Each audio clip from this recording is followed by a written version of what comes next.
Namaste viewers, welcome to Gnanadevula channel. Today we will try to, there was a question on what were the Rishis, many sages, including the Sapta Rishis, they were all married. Some of them had more than one wife also. So generally it is thought that Rishis practiced celibacy, that is brahmacharya. How should we look at it? This was the question. So let us try to address this question and then find out the lifestyle or how the rishis lived.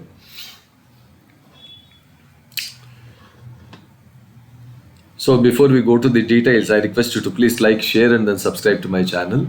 Please go through the content completely and then post your comments.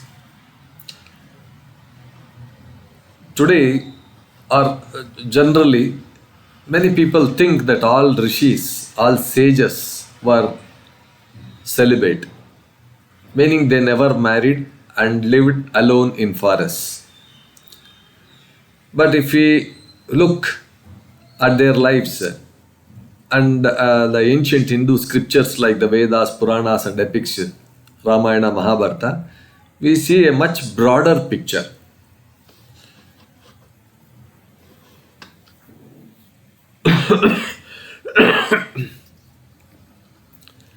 Yes, many rishis were married and had families.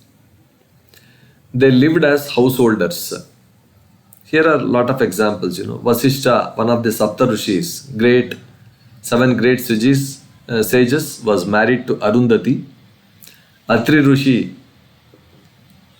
another of the seven, was married to Anusuya, and they had a famous son, Dattatreya, an incarnation of the Divine Trinity, Brahma, Vishnu, Maheshwara. Then you had Agastya Rishi. He married Lopamudra and they shared a very respected married life. Bhrigu Rishi was married and had a son named Shukracharya, who was the teacher, who was the gurus of the Asuras. Jamadagni Rishi married Renuka and was the father of Parashurama, an avatar of Vishnu. So, very clearly, many rishis were not celibate. They lived normal family lives and followed Grihastha Ashrama Dharma, householders' stage of life. Now, what are the four ashramas, stages of life? We all know that, in Hindu tradition, life is divided into four stages of living. That is, they are called as ashramas. Brahmacharya, student life, where one has to engage himself in learning, discipline and celibacy. This is important. You should not get into other kinds of, lust, greed, things like that. You should not have. Your aim should be only to study, learn, be disciplined. That is the brahmacharya ashrama. That is the phase where every student has to be. Then the next was grihastha ashrama, householder life, householder's life, like marriage, family, work, dharma. So it was a very important ashrama, grihastha ashrama, because he had to get married, we had to look after the family, we had to look for further sons, daughters and things like that. Then family, then work, he had to work for the society, he has to work for himself and society, and then dharma, he had to maintain whatever the dharma which was there during that period. Now vanaprastha. Vanaprastha was a retired life. This was like slowly withdrawing from worldly duties. Slowly it was being withdrawn. Then sannyasa was the last one, sannyasa ashrama, where one would renounce the life completely devoted to spiritual path and no attachments. These were the four types. Most of the rishis lived through these stages, all these stages, brahmacharya, grihastha, vanaprastha and sannyasa. This was a natural order. This natural order all the rishis followed. First studied under a guru, then married, raised a family, then they were respected by the society, and then they worked for the society also. And later in life, they renounced everything and became deep spiritual seekers. So these were the 4 stages that the sannyasis or the rishis they undergo, they underwent.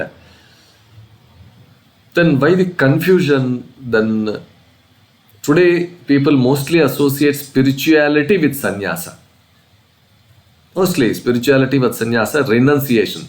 So they imagine all rishis lived in celibacy, but ancient rishis showed that spirituality does not require, it does not demand escaping life, but you have to live it in a right way. You have to live it according to the Dharma, the righteous way. So they all lived with families, worked, taught, prayed, showing that Dharma can be followed in any stage of life, no matter wherever he is. Whatever. See, we see a lot of stories. Dharma Vyada. He was a great, he was not a Rishi, but he was a great Grahastha, doing all kinds of things, So Dharma can be followed in any stage by any person, but here it has to be done with some kind of awareness. That is what is the thing that is required.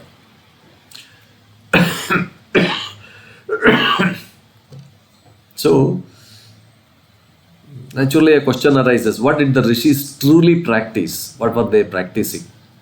They practiced truth, they practiced non-violence, they were very kind-hearted, they were very well disciplined, and they involved in deep meditation. Whether one gets married or not married, their life goal was self-realization and sharing wisdom. That was also important.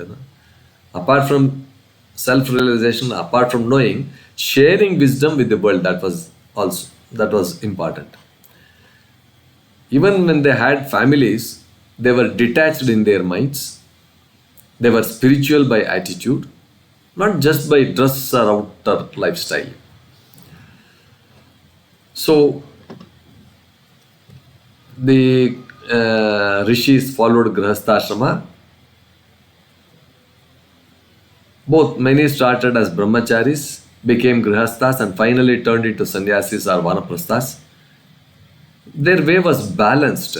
They didn't reject the world, but uplifted it with their wisdom. So, to conclude, the idea that rishis must be celibate is too narrow-mindedness. Ancient Hindu wisdom teaches us that it is not outer life but inner purity that matters. Rishis were guides, not just for those who renounce the world, but also for those who live in it with truth, balance and compassion.